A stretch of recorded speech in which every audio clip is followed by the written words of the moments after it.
2025 সালে ভূমি মালিকদের জন্য দারুণ এক সুখবর প্রদান করা হয়েছে ভূমি মন্ত্রণালয়ের পক্ষ থেকে। এখন থেকে দলিল খতিয়ান লাগবে না বা দলিল খতিয়ানের প্রয়োজন হবে না।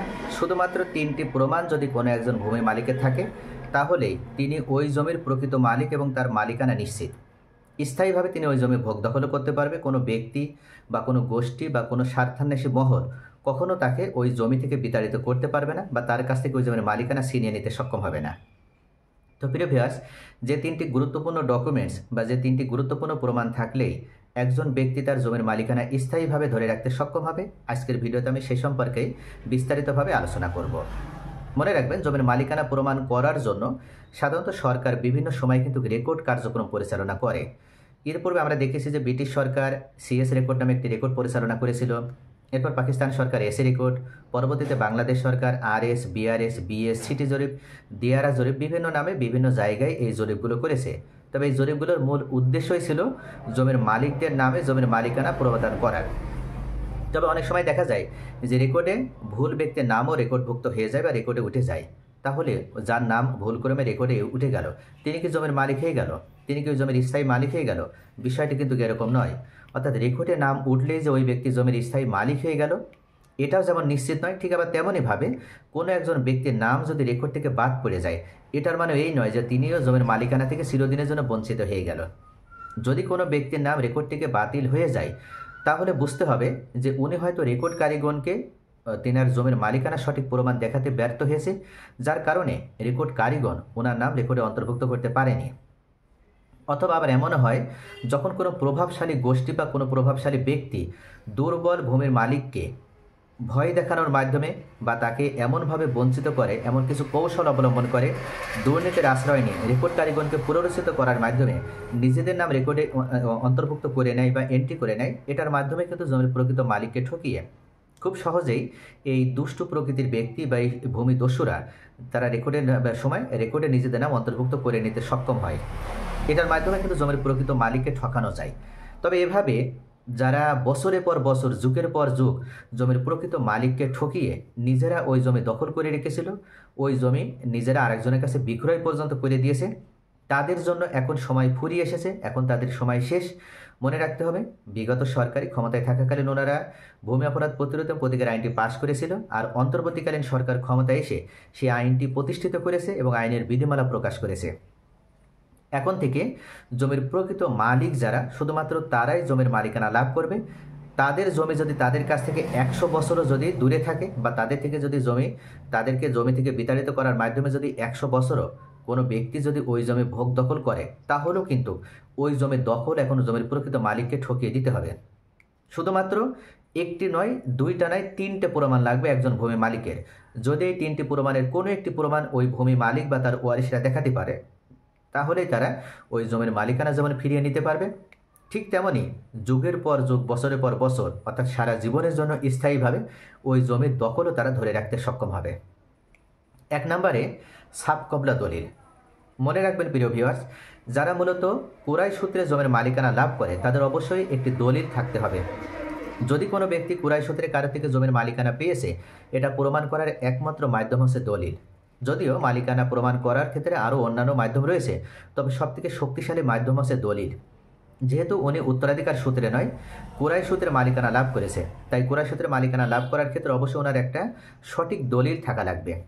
এখানে কিন্তু বলা হচ্ছে সঠিক দলিল, শুধু দলিল থাকলেই হবে না, দলিলটি হতে হবে সঠিক এবং নির্ভুল দলিল। অনেক সময় দেখা যায় যে অনেক ব্যক্তি আছে, তারা সরকারের রাজস্ব ফাঁকি দেওয়ার জন্য বা রেজিস্ট্রেশন খরচ কমানোর জন্য হেবা দলিল করে, কিন্তু হেবা দলিলে কিছু দুর্বলতা থাকে। একজন ব্যক্তি চাইলেই তিনি হেবা দলিলের বিরুদ্ধে পদক্ষেপ নেওয়ার মাধ্যমে হেবা দলিল বাতিল করতে পারে।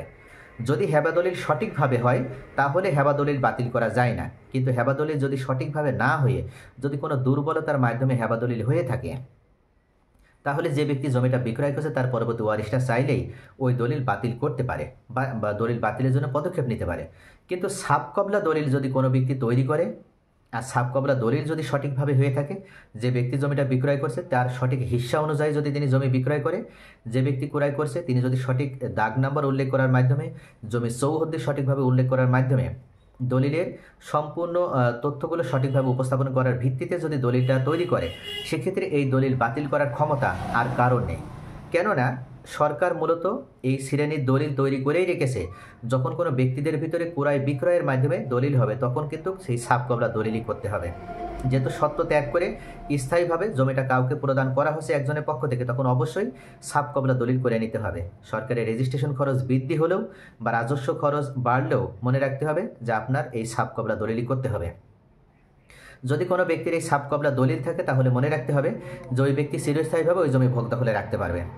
এখন পূর্বে যদি কারোর এই সাব কবলা দলিল থাকে, দেখা যায় সিএস রেকর্ডে কোনো মালিকের কাছ থেকে কোনো ব্যক্তি সাব কবলা দলিল অনুযায়ী জমি ক্রয় করেছিল এবং এক্ষেত্রে পরবর্তীতে এস রেকর্ডের সময় তাদের নামে রেকর্ড হওয়ার কথা ছিল, তাদের নামে রেকর্ড হয়নি। আবার আরএস রেকর্ডে তাদের নামে রেকর্ড হওয়ার কথা ছিল, তাদের নামে রেকর্ড হয়নি। পরবর্তীতে যারা অন্যায়মূলকভাবে প্রভাব প্রতিপত্তি ব্যবহার করার মাধ্যমে জমিটা নিজেদের নামে রেকর্ড করে নিয়েছিল, তারা হয়তো আরও অন্যদের কাছে জমিটা বিক্রয় পর্যন্ত করে দিয়েছে।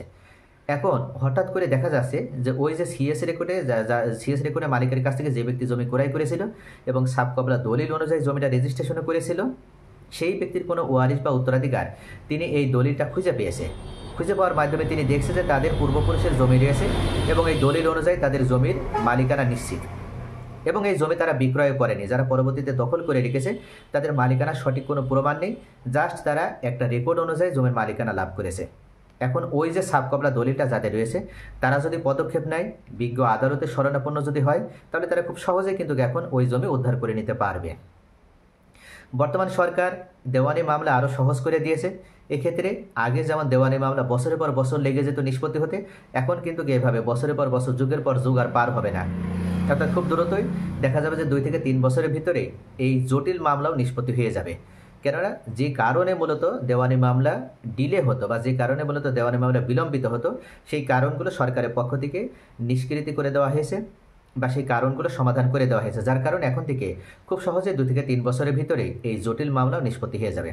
তাহলে প্রিয় ভিউয়ার্স, আশা করি বুঝতে পারছেন যে আপনার যদি একটা সঠিক দলিল থাকে, এই দলিলটা যদি আপনি সঠিকভাবে তৈরি করতে পারেন, তাহলে আপনি মনে রাখবেন যে আপনার জমি আপনি চিরদিন স্থায়ীভাবে ধরে রাখতে পারবেন, আপনার পরবর্তী ওয়ারিশরাও চিরস্থায়ীভাবে আপনার ওই জমি ধরে রাখতে সক্ষম হবে। দ্বিতীয় পর্যায়ে যে প্রমাণ আপনার দরকার হবে সেটা হচ্ছে রেকর্ডীয় খতিয়ান। যদি আপনারা উত্তরাধিকার সূত্রে মালিকানা পেয়ে থাকেন বা বংশ পরম্পরায় রেকর্ড সূত্রে মালিকানা পেয়ে থাকেন, তাহলে অবশ্যই আপনাদের একটা সঠিক রেকর্ড খতিয়ান থাকতে হবে। দেখা যায় অনেক সময় সিএস রেকর্ড আপনাদের নামে হয়েছিল, আপনার পূর্বপুরুষদের নামে, এস রেকর্ডে আপনার পূর্বপুরুষদের নামে হয়েছিল, এমনকি আরএস রেকর্ডে আপনার পূর্বপুরুষদের নামে হয়েছিল। তাহলে বংশ পরম্পরায় আপনাদের যে মালিকানার ধারাবাহিকতা রক্ষা করার মাধ্যমে যে রেকর্ডটি হয়েছে, এই সর্বশেষ রেকর্ড খতিয়ান বা প্রত্যেকটা রেকর্ড খতিয়ান যদি আপনাদের কাছে থাকে, তাহলে এই জমির মালিক আপনারা, আপনাদের কাছ থেকে এই জমি কখনও কেউ ছিনিয়ে নিতে পারবে না। যদি জমিটা আপনাদের বেদখলেও থাকে, তাহলেও মনে রাখবেন যে সেই ব্যক্তি কখনো ওই জমি জোরপূর্বক ভোগ দখল করতে পারবে না বা জোরপূর্বক সে ওই জমির উপরে তার মালিকানা সত্ত্ব তৈরি করতে পারবে না, যেহেতু আপনাদের সঠিক প্রমাণ রয়েছে। আবার এমনও হয় আপনারা দেখা যাচ্ছে এস রেকর্ডে মালিকের থেকে জমি ক্রয় করেছিলেন, পরবর্তীতে আরএস রেকর্ডে আপনারা রেকর্ডভুক্ত হয়েছেন, আপনাদের সঠিক দলিলও আছে এস রেকর্ড থেকে, পরবর্তীতে একটা রেকর্ডে আপনাদের নাম এসেছে। তাহলেও মনে রাখবেন যে পরবর্তীতে যুগের পর যুগ বছরের পর বছর পার হয়ে গেলেও এই জমি আপনাদেরই থাকবে, কখনো এই জমি আপনাদের থেকে কেউ ছিনিয়ে নিতে পারবে না। শুধু একটাই কারণ, সেটা হচ্ছে ভূমি অপরাধ প্রতিরোধ প্রতিকার আইন বা দলিল যার জমিদার যে আইনটি পাশ হয়েছে, এই আইনের মাধ্যমে আপনাদের রেকর্ডের ধারাবাহিকতা সঠিকভাবে নিশ্চিত হওয়ার কারণে আপনারা এই মালিকানা চিরস্থায়ীভাবে ধরে রাখতে সক্ষম হবেন। তৃতীয় যে ডকুমেন্ট বা তৃতীয় যে প্রমাণপত্র, সেটা হচ্ছে আপনাদের দলিলও নেই, আপনাদের রেকর্ড খতিয়ানও নেই। অর্থাৎ আপনাদের দলিল ছিল বা আপনারা হারিয়ে ফেলেছেন, অথবা আপনাদের রেকর্ড ছিল, সেই রেকর্ড খতিয়ানও আপনারা হারিয়ে ফেলেছেন। কিন্তু আপনাদের কাছে দলিল এবং রেকর্ড খতিয়ান ছাড়া অন্যতম একটি প্রমাণ রয়েছে, সেটা হচ্ছে খাজনার দাখিলা। প্রতি বছর আপনারা গভর্নমেন্টকে খাজনা প্রদান করেছেন, সেই খাজনা প্রদানের দাখিলা রয়েছে। হয়তো অনেক পূর্বে আপনারা খাজনা দিয়েছেন, 10 বছর 15 বছর পূর্বে আপনারা গভর্নমেন্টকে খাজনা দিয়েছে, সেই খাজনা প্রদানের দাখিলা বা সেই চেকটা আপনাদের রয়েছে। এখন আপনারা এই দাখিলা ব্যবহার করেই আবার কিন্তু আপনাদের নিকটস্থ যে ভূমি অফিস রয়েছে, সেই ভূমি অফিসে যাওয়ার মাধ্যমে আপনাদের জমির যে খাজনা, সেই সম্পূর্ণ খাজনা বা সেই বকেয়া খাজনা আপনারা পরিশোধ করতে পারবেন। যখন আপনারা এই খাজনা পরিশোধ করবেন, তখন আপনারা কিন্তু একটা হাল দাখিলা পেয়ে যাবেন। এই হাল দাখিলা কিন্তু আপনার দলিলের মতন একটা শক্তিশালী ডকুমেন্টস। মনে রাখতে হবে, দলিল যার জমিদার, এটার অর্থ হচ্ছে জমির মালিকানা সঠিক প্রমাণ যার, জমি হবে তার। যেহেতু আপনাদের একটা দাখিলা রয়েছে, খাজনার দাখিলা, এই খাজনার দাখিলা থাকার মাধ্যমেই আপনি জমি চাইলে বিক্রয় করতে পারবেন, আবার ওই জমিটা নিজেদের নামে রেকর্ডও করে নিতে পারবেন। অর্থাৎ জাস্ট আপনাদের এই দাখিলাই আপনাদের মালিকানার অন্যতম সঠিক প্রমাণ হিসেবে যুগের পর যুগ বছরের পর বছর আপনারা ওই জমির দখল ধরে রাখতে পারবেন। এমনকি আপনাদের পরবর্তীতে আপনার ওয়ারিশরাও তারা কিন্তু ওই দাখিলা অনুযায়ী আপনাদের জমির দখল তারা চিরস্থায়ীভাবে ধরে রাখতে সক্ষম হবে। তাহলে প্রিয় ভিউয়ার্স, আশা করি বুঝতে পারছেন যে জমির মালিকানা প্রমাণ করার জন্য শুধুমাত্র দলিল খতিয়ানের দরকার হয় না। এখন যে নতুন আইন পাশ হয়েছে, এই সময়ে আপনার দলিল খতিয়ান এবং দাখিলা এই ডকুমেন্টসের কোনো একটা ডকুমেন্টস যদি আপনার থাকে তাহলে, এবং এই ডকুমেন্টসে যদি লিগ্যালিটি থাকে, বৈধতা থাকে, ধারাবাহিকতা থাকে, তাহলে মনে রাখবেন যে আপনার জমির মালিকানা সঠিক এবং আপনার কাছ থেকে এই জমি কখনো কেউ ছিনিয়ে নিতে পারবে না।